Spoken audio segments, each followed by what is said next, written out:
तन्वी तुषार काते यांच्या या प्रचार सभेमध्ये उपस्थित आमचे सर्व व्यासपीठावर विराजमान असलेले मान्यवर, खास करून आज स्टेजवरती मंगला तुकाराम काते पण आलेली आहे.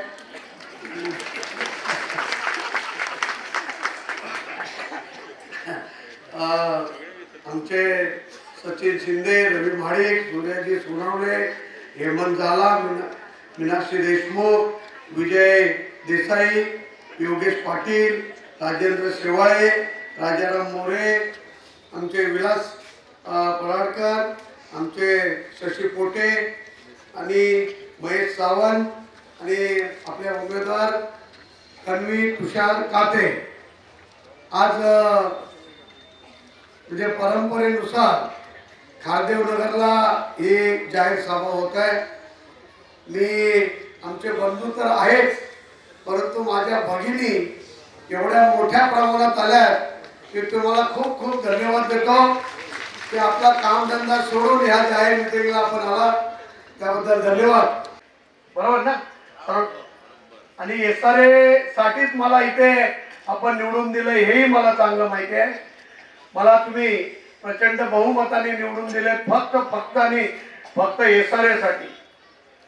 आमची तन्वी बोलली की बाबा लादी गटार जे आहेत ते आपल्या करणारच आहेत, तिथे करावंच लागणार आहेत, परंतु SRA अत्यंत महत्वाचं आहे. आणि मी आलोय, खरं म्हणजे तुम्ही मला निवडून दिलंय हे मी खरं देवाला सांगतो की देवा मला परत घाटल्यात आणलं, या खारदेव नगरला आणलं, म्हणून मी खूप समाधानी आहे. कारण का ही SRA मीच चालू केली होती आणि म्हणून देवाने हे पूर्ण करण्यासाठी मला इथे पाठवलेला आहे. म्हणून देवाला खूप धन्यवाद आणि जनता जनार्दना धन्यवाद देतो. 10 वर्ष ज्या आमदार, जे नगरसेवक या खारदेव नगर घाटल्यामध्ये होते, त्या 10 वर्ष काय केलं नाही, 10 वर्ष त्या खारदेव नगर घाटल्यामध्ये बघितलं नाही. आज खारदेव नगर घाटल्यामध्ये संपूर्ण आपल्या झोपडपट्टीमध्ये आम्ही नगरसेवक असताना लोकांनी 1+1 घरं बांधली, स्वतःच्या खर्चाने बांधली, परंतु आता त्याला 20 ते 25 वर्ष होत आले आहे. त्यामुळे कुणाचे चॅनल सडलेत, कुणाचे भीम सडलेत, कुणातल्या विटाचं बांधकाम प्लास्टर पडतोय, म्हणून SRA करणं अत्यंत गरजेचं आहे.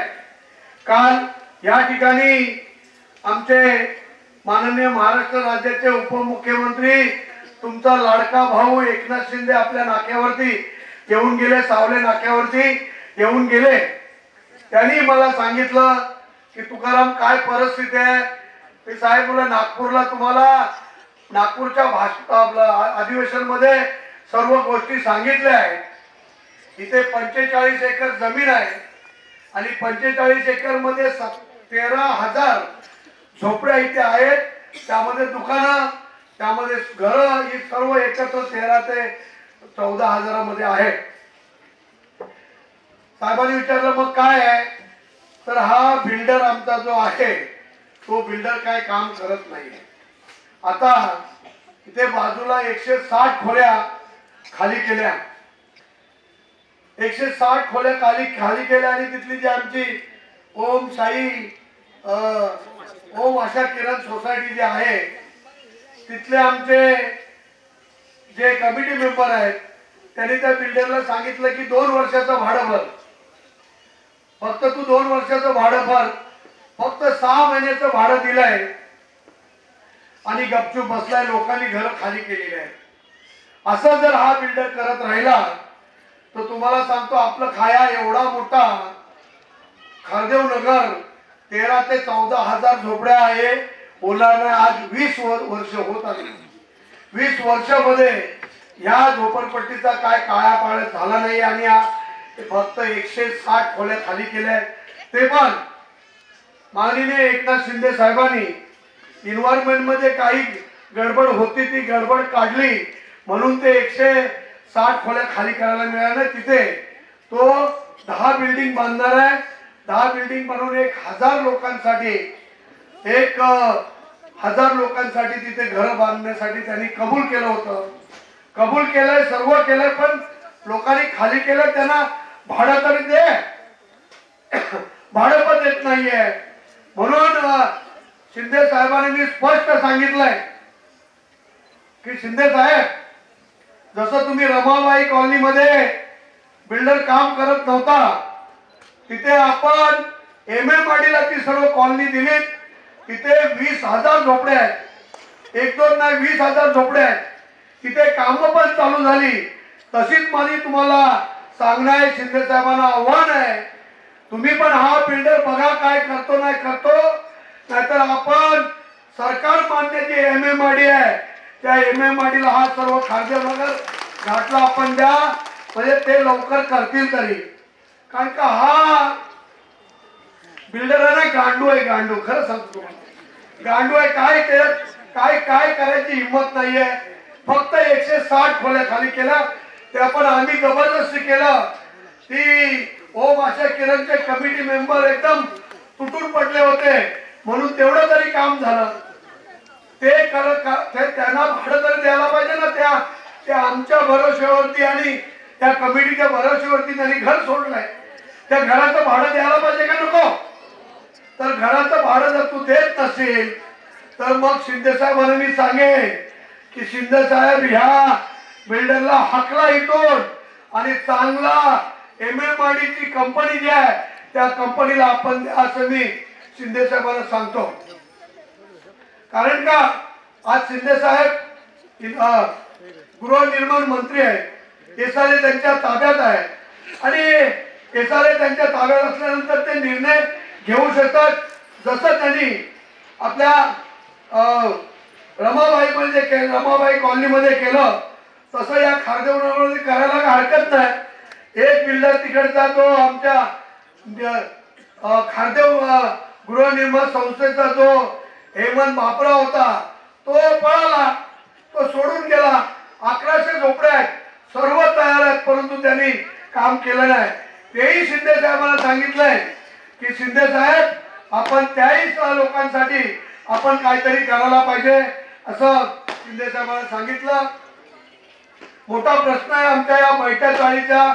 मुंबई महानगरपालिकेच्या ज्या बैठ्या चाळी आहेत त्या बैठ्या चाळीला आता मुंबई महानगरपालिकेने 8 लाख 15 लाख रुपये असं भाडं पाठवलंय. विनाकारण भाडं. काय त्याला कारण नाही, काय नाही, खोली खाली केली नाही म्हणून तुम्हाला भाडं. अरे त्यांच्यामध्ये हिंमत आहे का? आता त्या गल्लीमध्ये आमची तांबेताई आहे, तडपडते ती तांबेताई. तिला ना ग्रॅज्युटी दिली, ना प्रायव्हेट फंड दिलं, ना काय नाही दिलं. परंतु नागपूरच्या अधिवेशन मध्ये मी तो विषय घेतला. या निवडणूक झाल्यानंतर 15 दिवसात त्यांची ग्रॅज्युटी, त्यांचा प्रायव्हेट फंड हे सर्व शिंदे साहेबांना आपण देऊ तर त्यांनी कबूल केलेलं आहे. बंधू भगिनींनो, आज काही लोक बोलतायत की आम्ही हे सिमेंट काँक्रीटचे रस्ते केले, आम्ही हे केलं, आम्ही ते केलं. तुम्हाला माहिती आहे 25 वर्ष ज्या पक्षाची सत्ता होती त्या 25 वर्षात त्यांनी कधी सिमेंट काँक्रीट रस्ते केले नाही. परंतु शिंदे साहेब ज्या टायमाला मुख्यमंत्री झाले तेव्हापासून खड्डामुक्त मुंबई अशी त्यांनी शपथ घेतली आणि संपूर्ण या मुंबईतले रस्ते आणि चेंबूरचे रस्ते हे सिमेंट काँक्रीटचे करायला घेतलेले आहेत. कोण खाली बाता मारतोय की आम्ही हे केलं, तुम्ही केलंय. अरे 10 वर्षात तुम्ही काय करू शकले नाही? 10 वर्ष या खारदेवनगरचं कायापालट करायला पाहिजे. ज्या आमदाराला 10 वर्ष भेटतात त्या आमदारांनी या आमच्या या खारदेवनगरचा कायापालट करायला पाहिजे होतं. परंतु तुमची दानतच नाहीये. दानत माझी आहे आणि मीच खारदेवनगरचा कायापालट केल्याशिवाय राहणार नाही.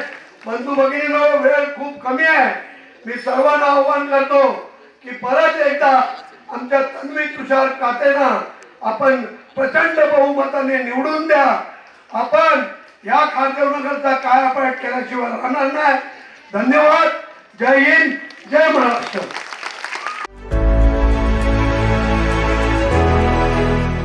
CEN न्यूज, देश प्रदेश की ताजा तरीन खबरों के लिए CEN न्यूज को सब्सक्राइब करें और रहें पल पल की खबर से हर पल बाखबर।